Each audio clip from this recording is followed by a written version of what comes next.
Hi, everybody. I'm Dr. Randy Bach. Today is March 21st, 2024. It's the first day of spring, last day of winter, one of those things, or nearabouts. It's the this is the vernal equinox.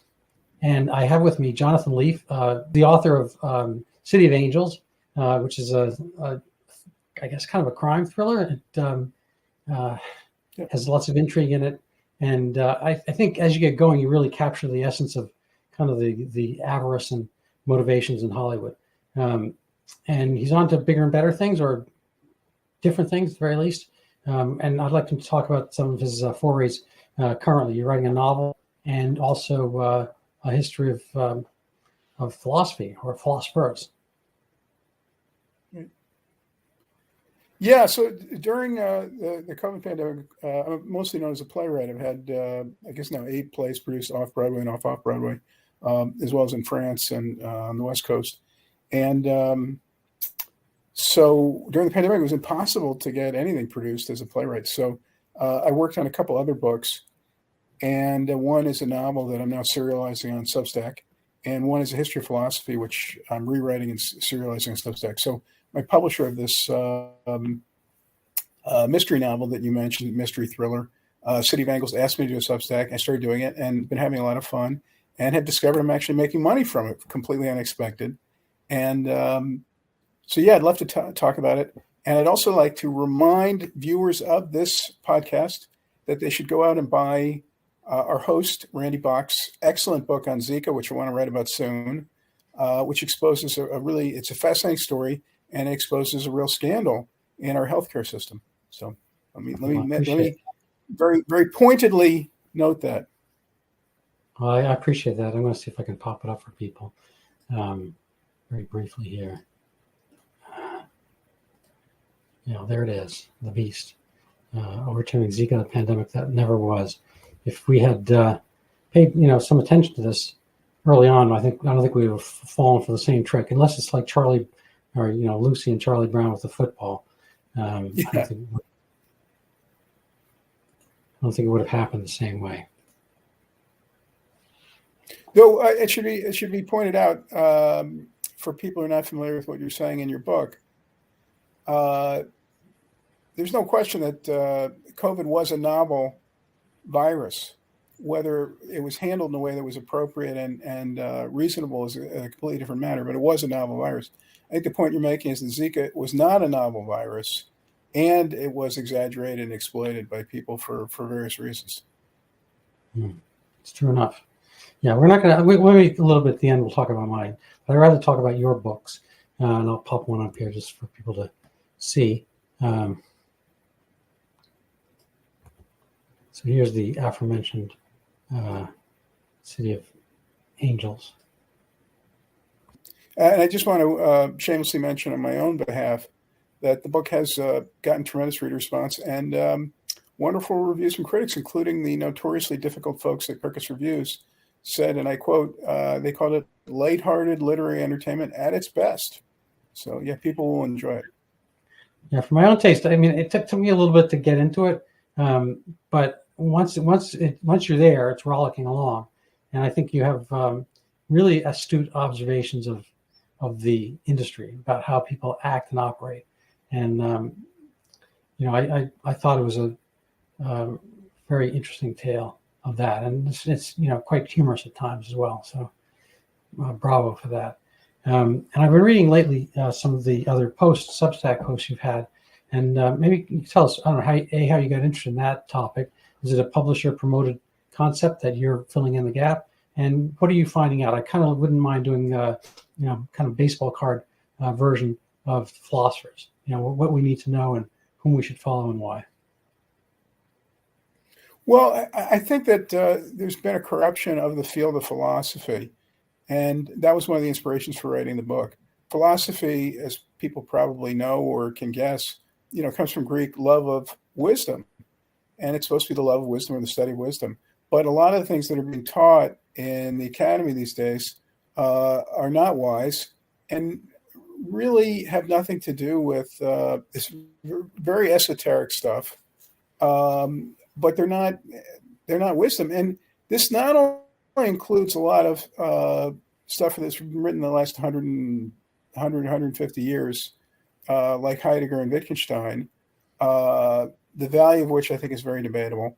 But even one of the points I make is Plato's Republic, which is regarded as this touchstone, is a work that, first off, the ideas in it are ridiculous, but it was not actually regarded as an important philosophical work until fairly recently. This is something, at least historically speaking, it wasn't even translated into English until 1763. Most of the important English language philosophers, Hume, Locke, etc., never read it. Hobbes certainly did. I think there's no question about that. The idea that it's a fundamental work of philosophy with which one must quote unquote engage is actually by historical standards, it's actually a fairly recent idea. And many of the defenses that have been made of its importance are peculiar, since there's one that's often advanced by people who are followers of a guy named Leo Strauss. They say, well, it wasn't actually intended seriously. It was a philosophical jest. And you're supposed to respond to it as a philosophical jest. We know enough about Plato's life to realize, no, it was in fact meant completely in earnest. It just has a lot of very strange ideas in it, including this whole idea of the philosopher king and the training of a group of philosopher kings, et cetera, et cetera.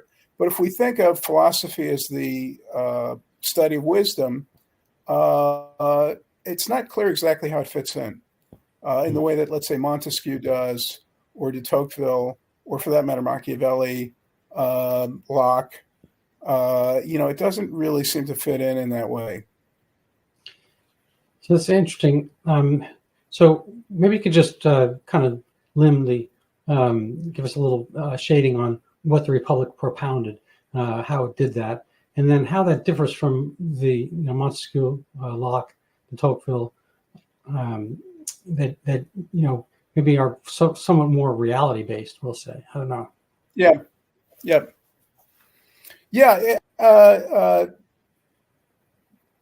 Plato was, as a very young man, he became part of a circle that included Socrates.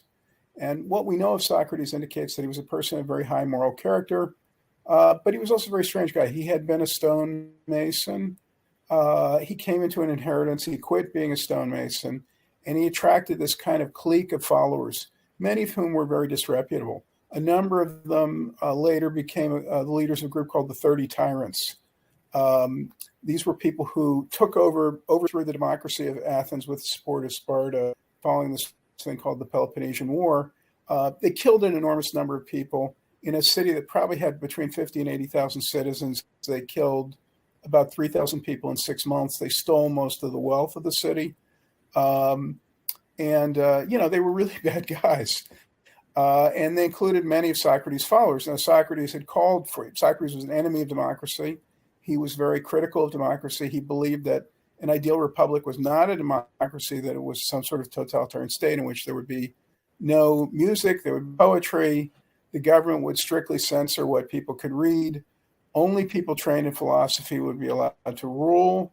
And we at least have hints that this is what they were trying to set up.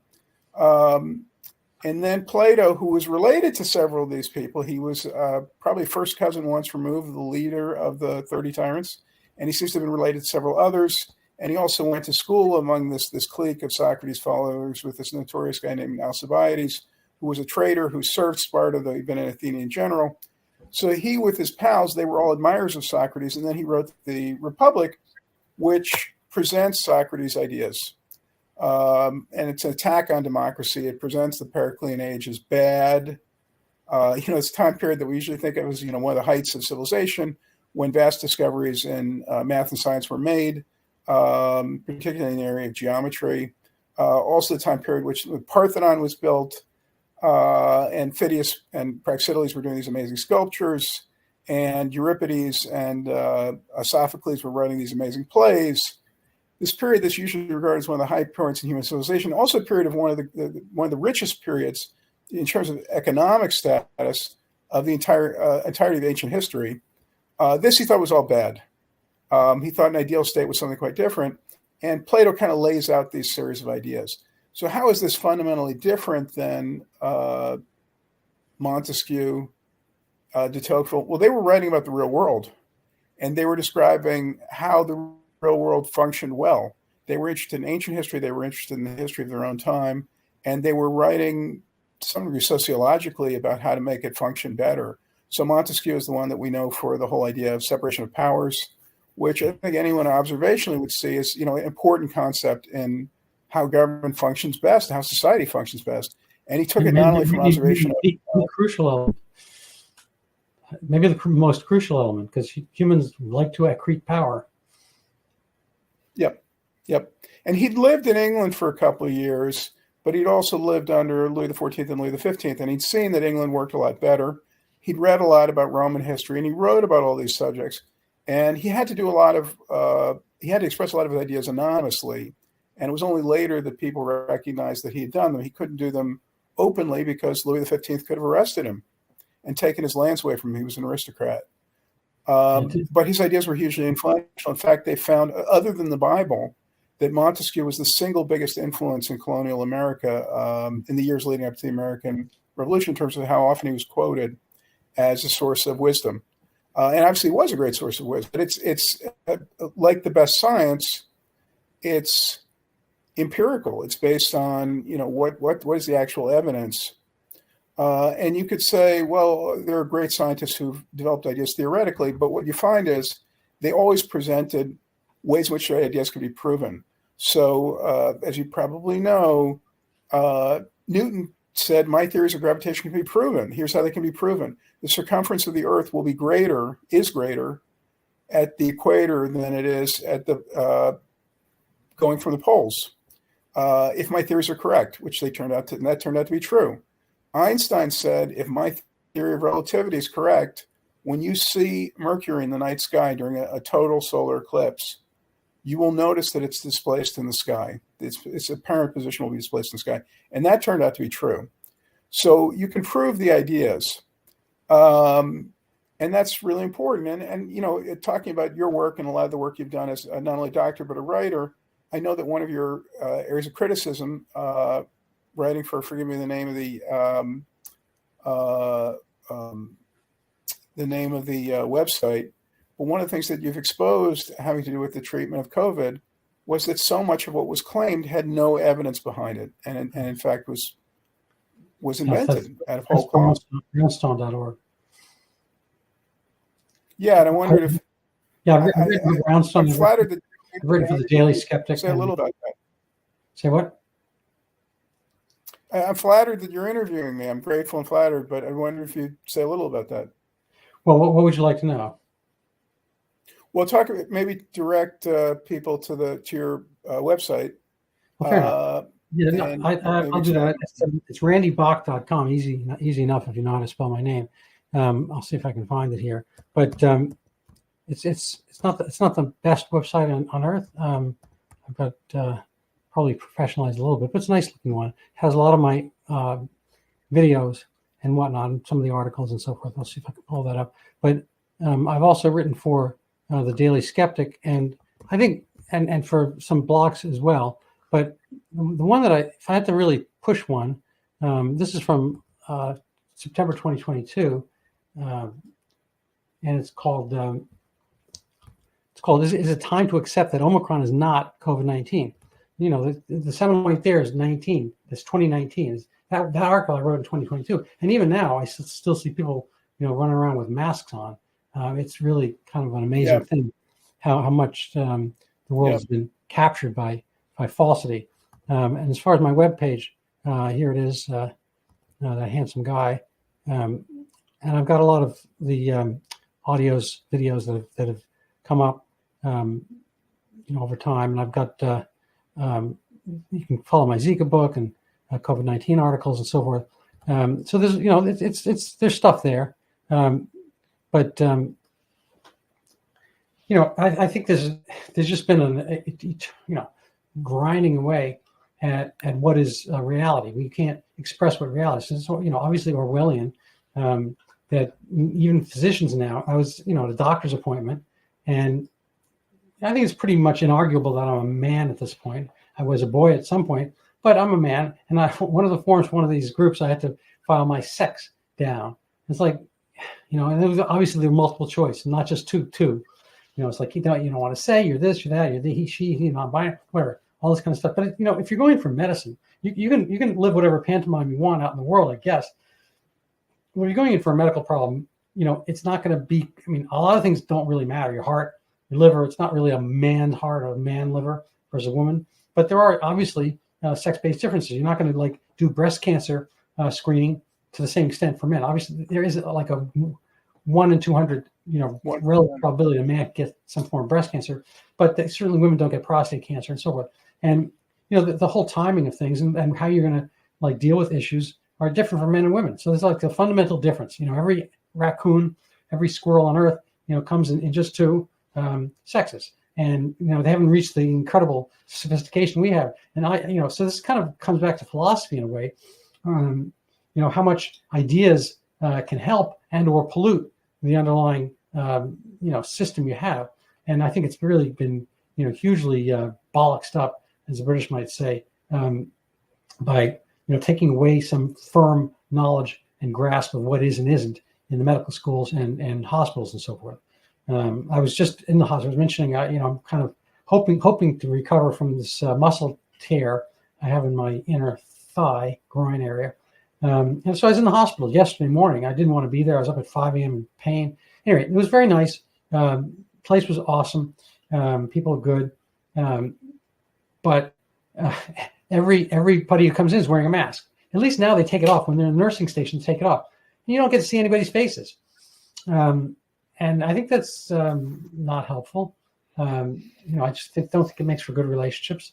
And anyway, it's just a silly thing. I asked, the doctor how long we're going to, are you going to be wearing those in 10 years from now? He's like, oh my God, I hope it was just stop in 10 minutes. I'm totally on your side. But he didn't want to do it, but that's why I want to keep my job. So a lot of things in science and whatnot have become this, like a little bit like aristocracy or monarchy and whatnot, where you're either in the group or not. And maybe I come back to what you call the philosopher king. I think everyone wants to be a philosopher king. That is, their king as long as they're part of this special guild. If you're only going to choose your kings amongst the philosophers. And I think in every aspect of what we're seeing out in the, say, science and journalism and, a bunch of other fields, is that you have to kind of say what the group says. And I think that goes to, ethnicity at a certain point. If you're Black and you're conservative, you're an Uncle Tom. You kind of like we've lost this individuality sense. We've lost economic sense. We've lost a lot of senses. And it's all there for us to be had and to be consumed by, by people interested. So the question I would like. Yeah, I couldn't agree more. I mean, I think one of the unacknowledged things about our species is that unlike chimps and gorillas, we're basically a herd animal. And, it's been historically a problem in science as well as in the humanities and journalism. I mean, a famous example I suspect about is the Semmelweis. He did all this research showing that washing your hands before surgery was prophylactic. And because it was not accepted wisdom, nobody wanted to do it. And thousands and thousands and thousands of people died because it took decades for Semmelweis's ideas to be accepted. And there are many other cases in the history of science of this kind of thing where, someone was ridiculed despite the fact they had clear empirical evidence of what they were saying. And journalism, I think, of all occupations, is interesting because we rely on journalists to inform us about what's going on. But they may be the worst in terms of herd thinking. And I don't think this is a recent phenomenon. I think this is the nature of the occupation. It attracts people who are highly social, people who want to be liked, who want attention, kind of like actors, which is to say they're people who are not naturally inclined to think for themselves. Mm. They think of themselves as independent in nature, but most of them are not. And they kind of mindlessly repeat things, whether from official sources or from each other. And occasionally we get enough sources of information from journalism that we can begin to investigate what they tell us, but often not. And, we saw that during the COVID epidemic very clearly. So where do you get, well, actually, before we move on, I kind of was sticking on philosophers temporarily. I really like Adam Smith, and I don't know as much about Montesquieu. Can you tell us if, there's any overlap philosophically, and what their different eras and backgrounds were that kind of made them a little bit more, let's say, rational. Well, it's funny you say that, because in the series of articles I've been doing about the history of philosophy, and they're kind of telling it as a story. I mean, one of the inspirations for writing it was something I read in high school, Will Durant's Story of Philosophy, which is very much an entertaining history of philosophy. It's a little dated now. It was written over about 100 years ago, though it's one of the best-selling books about philosophy ever written, maybe the best-selling book. But I did talk at some length about Smith, and one of the points I made was that people tend to think of economics as not philosophy, but there is a profound overlap. In fact, they refer to economists as the worldly philosophers, and economics is the discipline where you think about the production and distribution of resources, which is one of the basic questions of political philosophy. I mean, it's one of the things that Plato was talking about. He just didn't know anything about it. He didn't understand it. And, we think of Smith is often referred to as the father of modern economics. So, he's an absolutely pivotal figure, not only in economics, but by extension with philosophy. And yes, their lives overlapped. I don't think there's any evidence they ever met. But I think Smith's ideas are very important. And of course, Smith started out as someone who was expressly writing about philosophy, his theory of moral sentiments, which is not an argument for laissez-faire economics at all, is a work quite pointedly, quite specifically a work of philosophy. And David Hume was one of his best friends by the end of his life. So, he should be thought of as much as a philosopher as an economist. And one other thing I'd say about Smith that's very, very worth noting, if you read The Wealth of Nations, which most people don't, they have opinions about it, but they've actually never read it. It begins by describing a pin factory. Now, and he talks about how the pin factory operates. And there are many other things like that in the book, which are based on field research.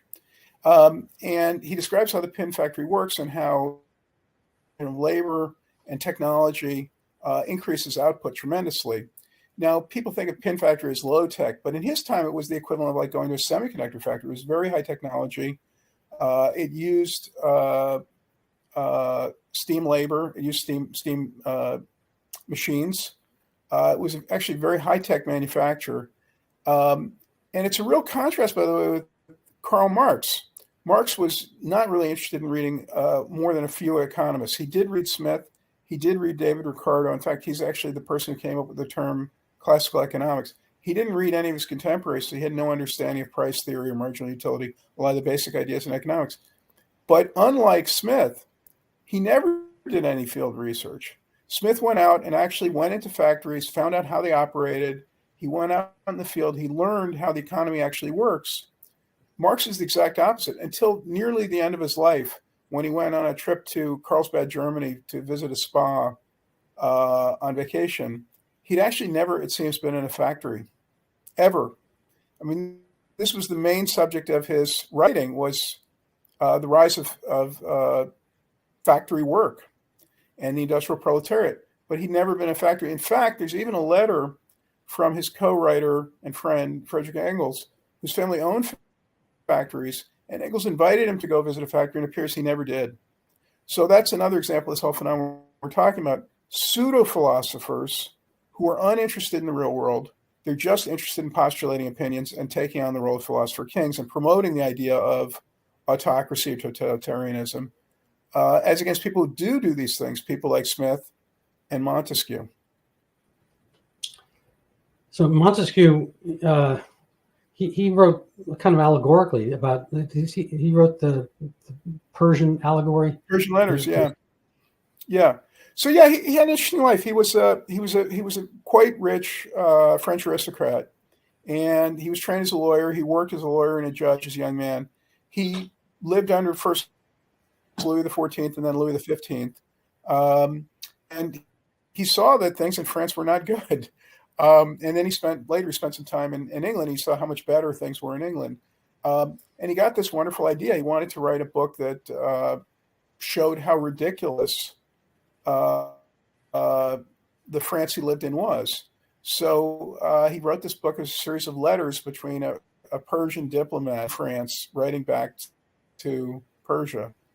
And it was both a way to make fun of a lot of the aspects of French society and French government, but it was also a way to expose how terrible a lot of things in the Islamic world were. But even that he originally published anonymously because France was so autocratic, he would have gotten in trouble, at least he thought, had he put his name on it. So it was published anonymously outside France. It was smuggled into France. It became kind of a sensation. Everybody wanted to read it because it was so entertaining and funny. And then finally he acknowledged, oh, yeah, I wrote that. And that was really the sort of beginning of his fame. Have you read it? Yeah, it's entertaining. It's interesting. It's very imaginative.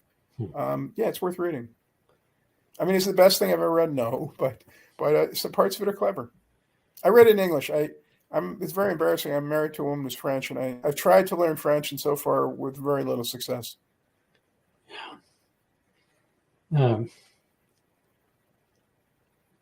So who is the if we had to like bring these people to the current day, and we had Machiavelli and Montesquieu, Hume, Locke, Smith, Kant, Heidegger, so forth, who would you see them as amongst our current set of writers, thinkers, politicians, and so forth? Well, I think there are two American philosophers who have lived within the last half century, one of whom is alive today, who are absolutely extraordinary figures. I think, among the great philosophers who've ever lived. And one of them has gotten an amount of due regard and one much less. The two are Eric Hoffer and Thomas Sowell. I think Thomas Sowell is one of the greatest living writers of any kind, certainly the greatest living philosopher. I think I've read every book he's written, and certainly not every article, but every book he's written, and I think they're all worth reading. I think what he's written about education is fascinating. He's written several books, including one called Black Education, Myths and Tragedies, which gets into some of the aspects of his own life. He's a black economist, black American conservative economist, who's at the Hoover Institute in California. He also wrote a fantastic book called Inside American Education. That's an expose of a lot that's wrong, both in primary and secondary schools and colleges. He's written several more straightforwardly philosophical books, somewhat influenced by Hayek. He would have also been a student of Milton Friedman and George Stigler at the University of Chicago. And in particular, extraordinary book, Knowledge and Decisions, one of the best books I've ever read, which is a very dry but serious book about some of the inherent need for a market economy and the problems of central planning. He wrote a fascinating book about philosophy called The Vision of the Anointed. There are a whole series of books he's written. He's written also now a series of books about the history of migration and culture that are brilliant. Just a remarkable man. And I think one of the great philosophers who's ever lived. And this is not just my opinion. Hayek said about Knowledge and Decisions, he said point blank, this man is a genius. So whether you're a libertarian or not a libertarian, I'm not a libertarian. Here's someone who's one of the great philosophers of modern times saying a genius without qualification. Yeah. I love Thomas Sowell. Yeah. I was going to say, I've read, I'm sorry, we'll come back to Eric Hoffer in a second, but I love Thomas Sowell. I'm happy you said that. I never really thought of him as a philosopher per se, but maybe that's what philosophy is. I would add to the pantheon, one of my favorite topical seminal books for today is, I think it's either White Liberals, Black Rednecks, or Black Rednecks, White Liberal. I'm sure order is first. Yeah. But it really punctures so many myths of racism and so forth. And it's a crucial book. But it's a collection of his essays, and I've read his essays over time. And they're always sensical. He gets at some terms like affordable housing. He said, affordable housing, that's not affordable housing. When I was a grad student or so forth, I paid, my own story, personal Randy's story, is when I was a medical student, I lived in affordable housing. I found a place where I had a tiny room, like 6 by 9. I could only fit a bed in it. And it was affordable because that's what I could afford. Sowell is good at puncturing kind of the myth names. In fact, it's subsidized housing, you're expecting other people to pay for it, not genuinely affordable to you. You're not, if the right housing would be one, maybe a boarding house or something like that, all of which have disappeared. So we've changed our standards and concepts. And Thomas Sowell is so good at kind of giving perspective and puncturing that, but in a very easygoing kind of way without, talking down to people. So I apologize for that. But Hoffer. Well, just also to say about that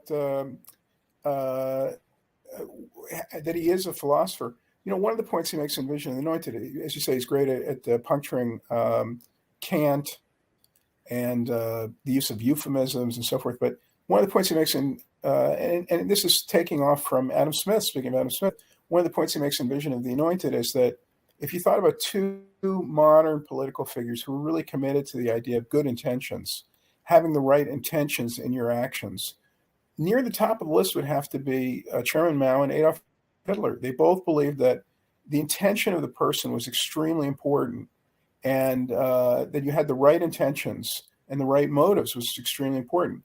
And they're certainly among the worst people who've ever lived. But they believed that their followers had to act with good and what they considered good intentions. By contrast, he says, most of the inventions that have moved forward our lives and improved our lives and our civilization were done, at the point that Smith made, were done purely out of self-interest, were created out purely and marketed purely out of self-interest. Mm-hmm. So the idea that we have to have, some kind of goodness in our heart, that this is the key to advancing society. And you see it in the healthcare industry. The vast majority of great drugs that are being introduced, things like Ozempic, and what are these wonderful drugs, and Nurtec ODT, these are amazing drugs that are changing people's lives. The people did this out of profit motive. That's why they came up with these drugs. I mean, let's be real. And, Chairman Mao in the Cultural Revolution and Hitler in the Nazi cause, they may have been committed to their vision, but they didn't do a lot of good.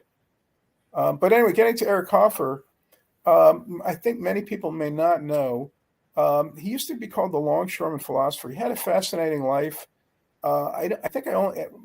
It's only starting to be understood now because he told many things, but he said many things about his own life and background, which seemed to be false. But what is certainly known is that he became a longshoreman in California. He was a professional dock worker, and he was self-educated, and he became very interested, and he read an enormous amount. He read, all the people we're talking about, along with people like Michelet, La Rochefoucauld, a vast amount of history. And he wrote a very short book that is, I think, one of the best books ever written. It's called The True Believer. And it's about why people join mass movements and what mass movements are about, whether they're religious or political, nationalistic. And it's a real consideration of history. It's a short book. It's a fun read. And it brought him worldwide fame. He became very unpopular because he was kind of a working class conservative, and he was very opposed to 60s radicalism. He was put on this government commission, I think it's called the Kerner Commission, by President Johnson. And unlike everybody else on the committee, he was not sympathetic to student radicals. And he kind of became very unpopular at that point among intellectuals. But an extraordinary, if you ask what are some of the best books I've ever read, I would definitely put that on the list. And it's about 150 pages. You can read it in maybe an hour and a half or 2 hours. Strike it up.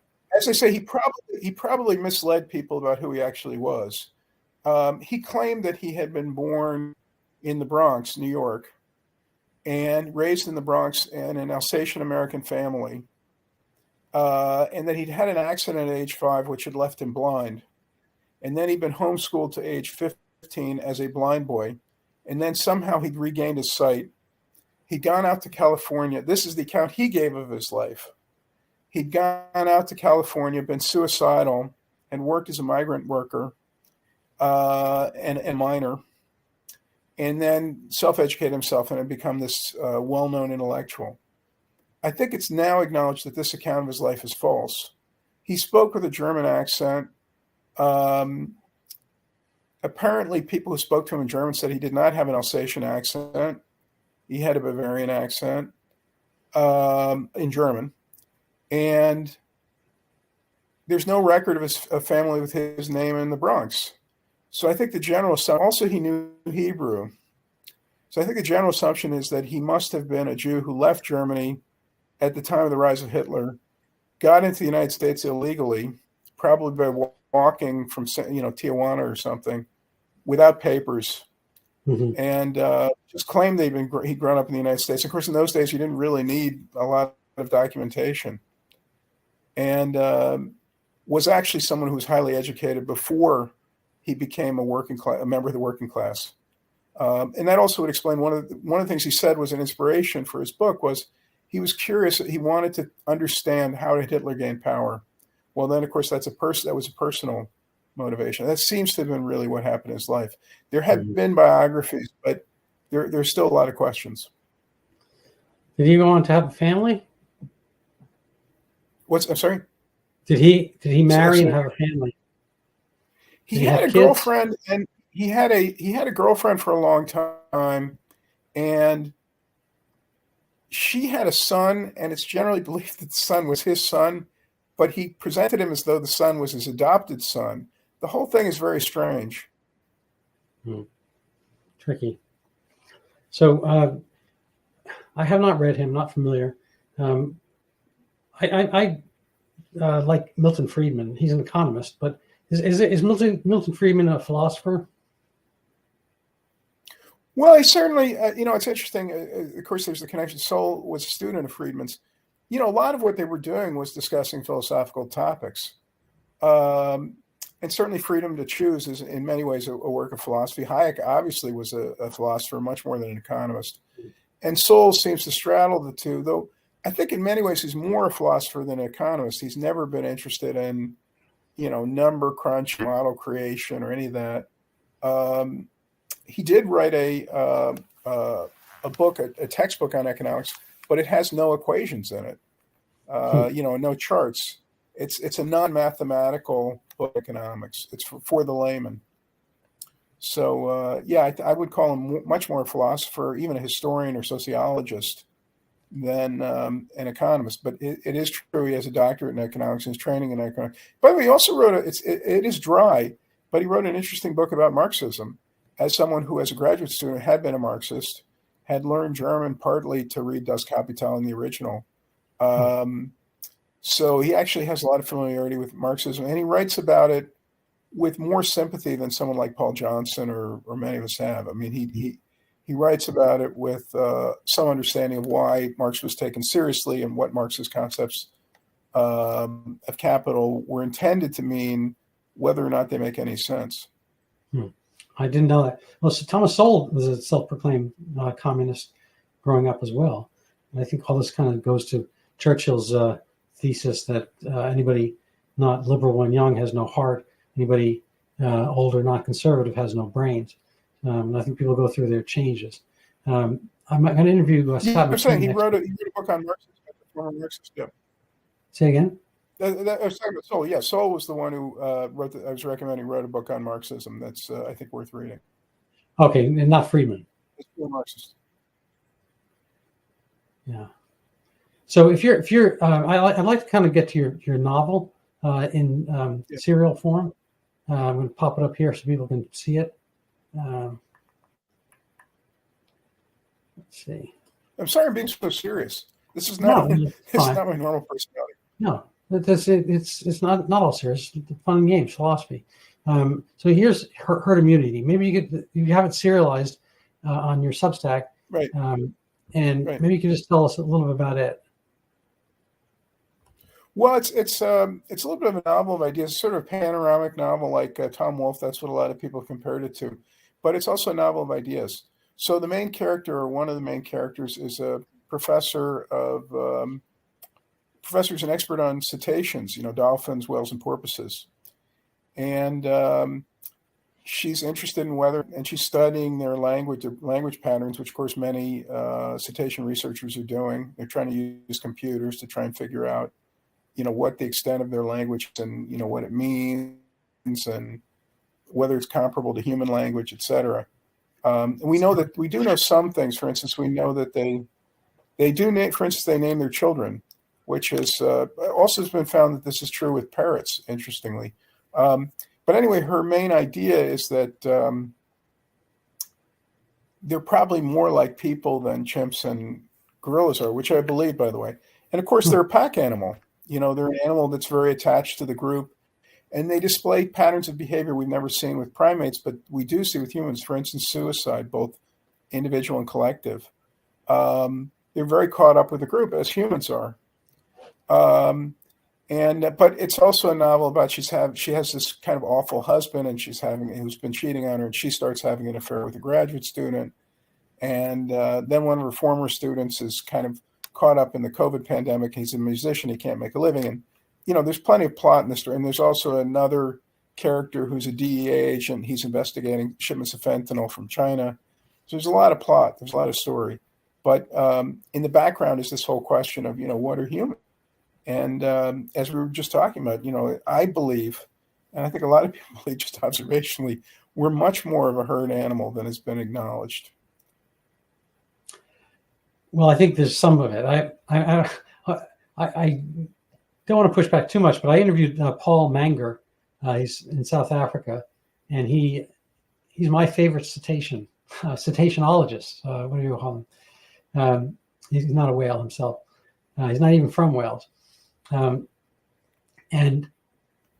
he has the theory that the ratio of white matter to gray matter is much higher in the cetacean brain because they're in cold water, and there's basically they basically have a fatty insulated brain. A lot of the activity that goes on in their brains is just to keep the thing warm so it doesn't freeze up.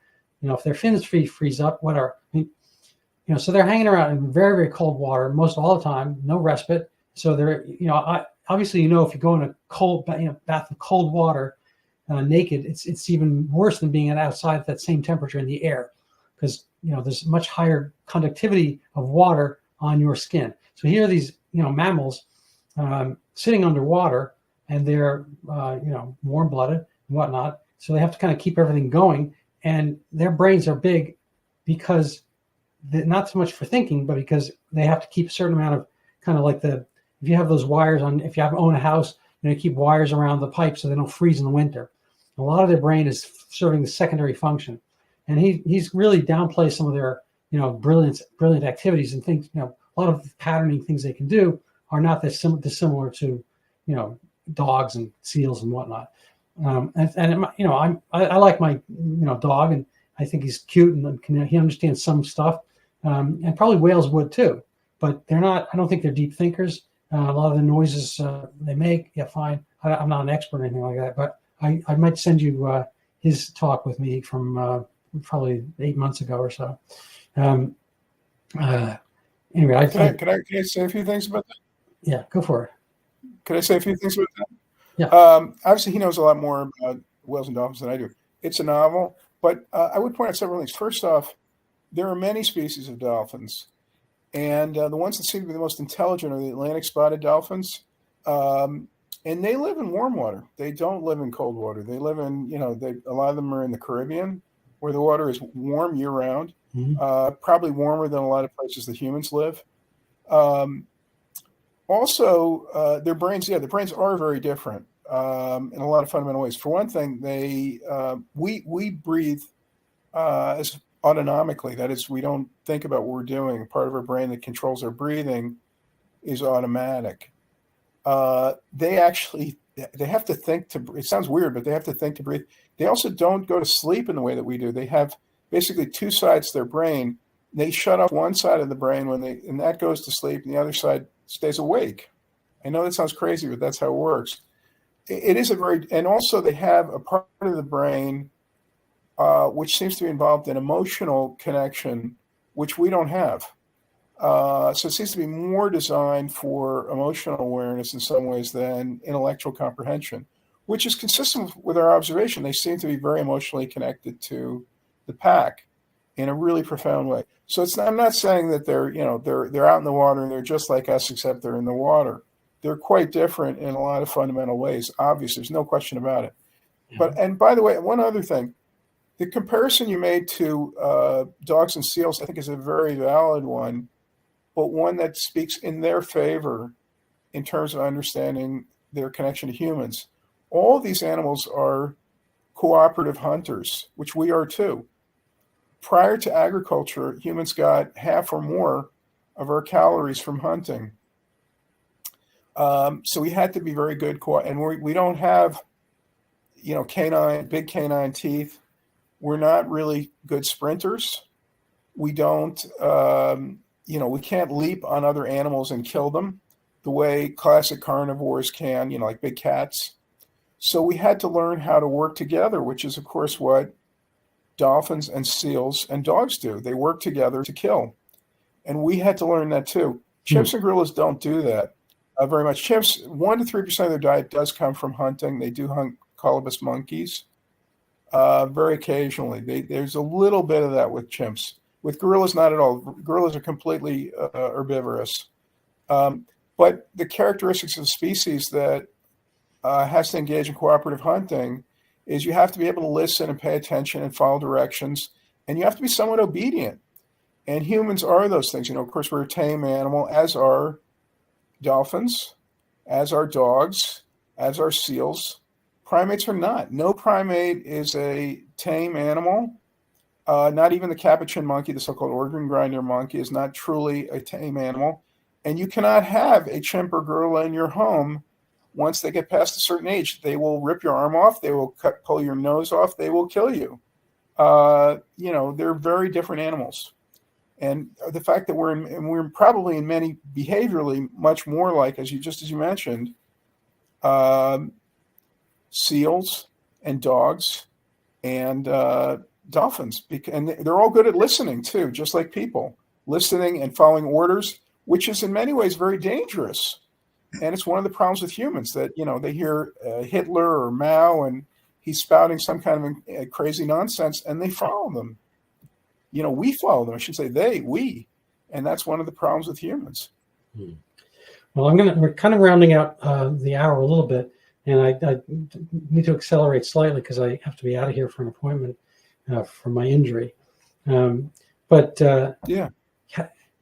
Who are this philosophy? I'm just going to leave you with maybe time for self-promotion and so forth. But how do people get philosophy now? I mean, is Jordan Peterson philosophic? Are they getting it through TikTok instead of reading? I don't know. I don't know the answer. I wish I had a better answer. I hope they'll read my Substack. I hope my Substack will expose them to some philosophy. And I think some of the people, I'm really glad you brought up Adam Smith, because Smith was in many ways a philosopher. And he wrote stuff that was expressly philosophy, not economics. And, the tradition of which he's a part, which is empirical philosophy, going out and finding out what's true and trying to draw inferences from that. That's, to me, the best part of the best part of philosophy. And this kind of conjectural philosophy, which, Plato was part of, Heidegger's part of, where you just kind of come up with a theory and you don't need any evidence, you don't present any evidence, is often very dangerous. And a lot of the people who've been promoting it are people who are megalomaniacs, and their followers have often turned out to be quite dangerous. Yeah. So yeah, I would love if people would read my Substack, but I also think, read the people who have been influential in developing our form of government, like Montesquieu and Locke, the great commentators on our form of government, like de Tocqueville. These were sane, reasonable people, and they were successful people in their own lives, which should, why would you study a philosopher if he was obviously deranged and unsuccessful in living his own life? Yet that describes many of the most famous philosophers. Nietzsche was certainly a genius, but he died in a mental institution.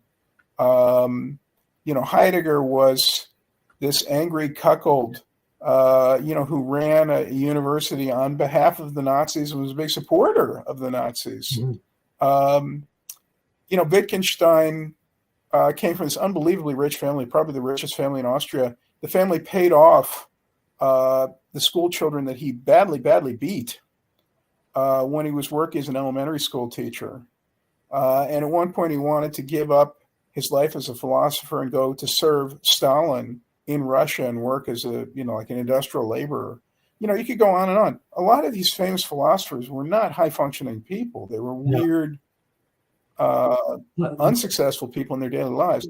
And that in itself should raise questions about, I know what I'm saying is ad hominem, but it should raise questions about it's very useful. how reliable is sources.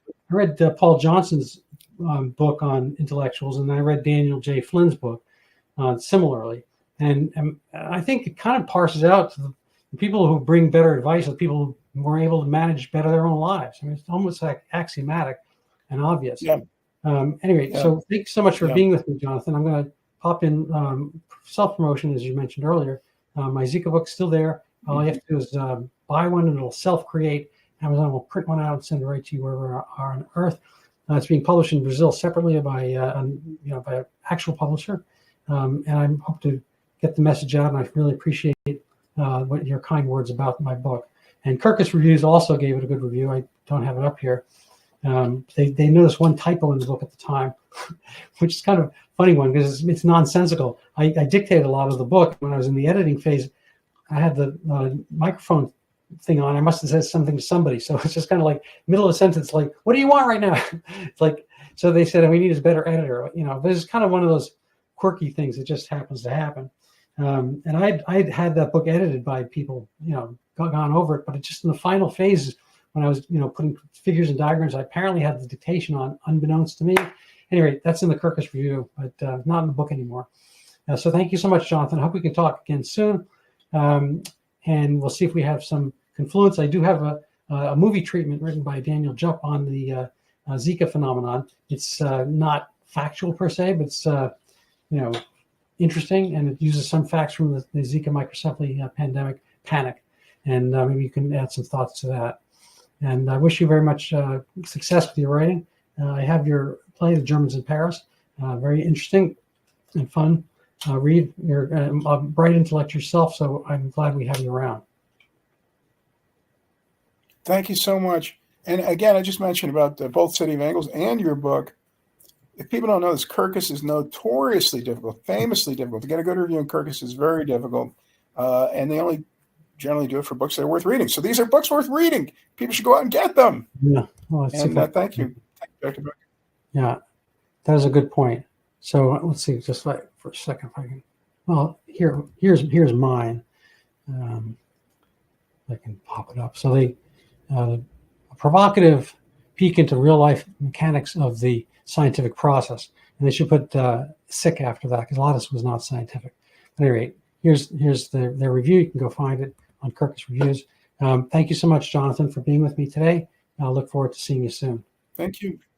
Bye-bye.